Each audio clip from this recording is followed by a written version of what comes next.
Before we start, I want to challenge you. Somewhere in the next 10 minutes, I'm going to show you 3 clues, real clues, from a real case file. If you catch all 3 before I explain them, you'll know the answer before I say it out loud.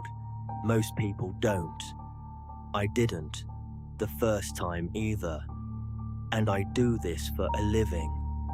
So pay attention, because the last clue is the one that got someone killed. In March of 2003, a woman named Carol Ellery was reported missing from a small house on the edge of Ashford County. No signs of forced entry. Her car was still in the driveway. Her purse, her keys, her phone, all still sitting on the kitchen counter, exactly where she'd have left them if she'd just stepped out for 5 minutes. She never came back. Police searched the house top to bottom. Nothing missing except Carol herself. No blood, no struggle, no note, except for one thing on her kitchen table that nobody could explain, a single piece of paper with 5 numbers written on it in her own handwriting. 14, 9, 22, 5, 6. That's your first clue. Pause the video right now if you want to try and figure it out before I explain it. I'll wait. Here's what investigators eventually figured out, and it took them 4 months to get it. Those aren't random numbers, they're letters if you shift the alphabet by a specific amount, not the standard code everyone tries first. Something almost right, but off by 1, which is exactly why it took so long to crack. The detectives almost gave up on the cipher entirely until someone noticed Carol was left-handed, and everything she'd ever written, she wrote in a particular way. Her 2s looked like 5s, and her 5s looked like 2s, a habit from a childhood teacher who taught her wrong, and she never unlearned it. Read the numbers again with that fix: 14, 9, 22, 2, 6. Shift each letter back by 1 and rearrange what you get. And those 5 letters don't spell a code at all. They spell a name. Or so everyone thought, because it wasn't a name. It was a place, and it wasn't a word in English at all. Okay, so that scrambled word wasn't English.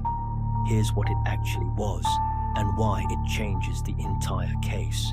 It was a mining town, a settlement called Mower Hollow that existed for about 11 years in the 1880s, abandoned when the mine flooded and wiped almost completely off modern maps. You won't find it on GPS. You'll find one mention of it in a single digitized newspaper archive. If you know exactly what to search for, Carol Ellery had no known connection to mining history. She'd never mentioned the place to her husband, her sister, or a single friend investigators interviewed. But here's clue number 2, and I want you to really look at this one. When police finally located the old Mower Hollow site and searched it, they found a second piece of paper, buried under a flat stone at what used to be the entrance to the collapsed mine shaft. This one wasn't a cipher, it was a hand-drawn map, and at the very center of it, one single word, underlined twice: below. Pause it again if you want to guess what that means before I tell you. Most people get this one wrong because the obvious answer isn't the real one. Alright, here's the sentence Carol Ellery actually wrote, underneath everything else. Everyone's first guess is the same: the mine shaft. Something's below the mine shaft. That's what investigators thought too, and they spent 3 days excavating the collapsed entrance to check. They found nothing. No body, no evidence Carol had ever been there physically at all, which meant below didn't mean underground. It meant something else, and it took a forensic document examiner, not a detective, to catch it. Because when they looked at the original note from Carol's kitchen table under UV light, they found something that hadn't been visible to the naked eye. Faint indentations pressed into the paper from something written on a sheet above it. A note Carol had written first, then removed, leaving only the ghost impression of her real message behind on the page beneath it. The numbers on top were a distraction, a misdirect, something she wanted found first to buy time. The real message was underneath it the whole time, and it wasn't a code at all. It was a plain sentence, 5 words long. The indented message, once revealed under UV light, read, "He knows I found it." 5 words, no name, no explanation of what it was. Investigators went back through Carol's life with new eyes, bank records, phone logs, anything she might have found. And 3 weeks into that search, they finally found the answer in the most unremarkable place possible, a storage unit rented under her maiden name that her husband didn't know existed. Inside it, financial documents belonging to her husband's business partner, showing years of quietly siphoned client funds, money that was supposed to be sitting safely in other people's retirement accounts and wasn't. Carol had found the fraud months before she disappeared. She hadn't told her husband.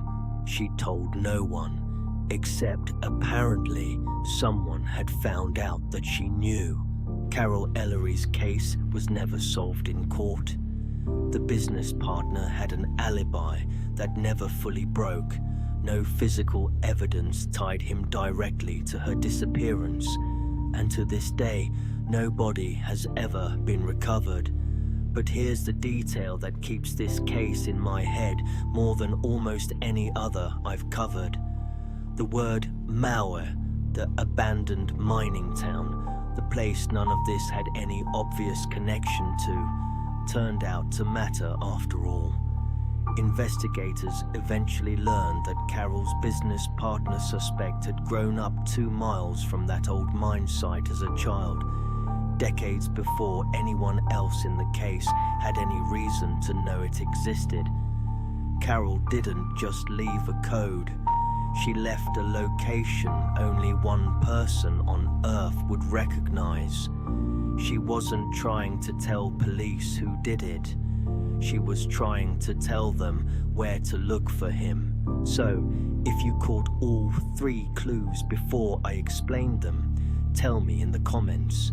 Most people only catch the first one, if that. Carol Ellery has never been found. The case is technically still open 21 years later, filed under Ashford County's small handful of unsolved disappearances. But somewhere in a filing cabinet in a county records office, there's still a folded piece of paper with 5 numbers on it. The first thing she ever wanted someone to find, so that they'd have the patience to look for the second thing underneath. If there's one thing this case taught me, it's this: the answer people leave behind is rarely the one on the surface. It's the one hiding right underneath it, waiting for someone patient enough to look. Now that you know the full story, let me walk you through exactly what investigators believe happened. Not the mystery, the reality. Carol Ellery had been working part-time as a bookkeeper for her husband's small investment firm. It wasn't a large operation, a handful of clients, mostly retirees in Ashford County who trusted the firm with their savings. The business partner, a man named Gerald Marsh, had been quietly skimming from those accounts for at least 3 years before Carol found out. The amounts were small enough to avoid detection, never more than a few $100s at a time, always moved through a secondary account that wasn't part of the firm's standard reporting. But Carol was good at her job. She noticed the discrepancies in October of 2002, 5 months before she disappeared. Here's what investigators believe she did next, and this is the part that changes how you read everything that came before it. She didn't go to the police. She didn't tell her husband. She didn't confront Marsh directly. Instead, she spent 5 months quietly gathering evidence, photocopying documents, cross-referencing transactions, building a paper trail that she stored piece by piece in a storage unit she rented under her maiden name in a town 20 miles from where she lived. By March of 2003, investigators believe she had enough to send Marsh to prison, and somewhere in those 5 months, Marsh figured out she knew. How he found out is still unclear. There was no digital footprint. This was 2003, before cloud storage, before smartphones, before most people left the kind of trace they leave today. The working theory is that Marsh noticed Carol paying unusual attention to certain files. Maybe she asked one question too many. Maybe she made a copy he noticed was missing. What investigators are confident about is this: Marsh confronted Carol in the days before she disappeared.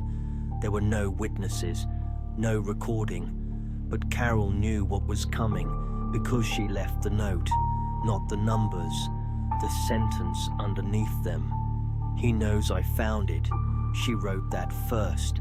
Then she wrote the numbers on top, a cipher pointing to a place only Marsh would recognize, a place from his own childhood that she had somehow connected to him, a location she had buried in a stone so that if she disappeared, there would be a trail, not obvious, not easy, but there for someone patient enough to find it.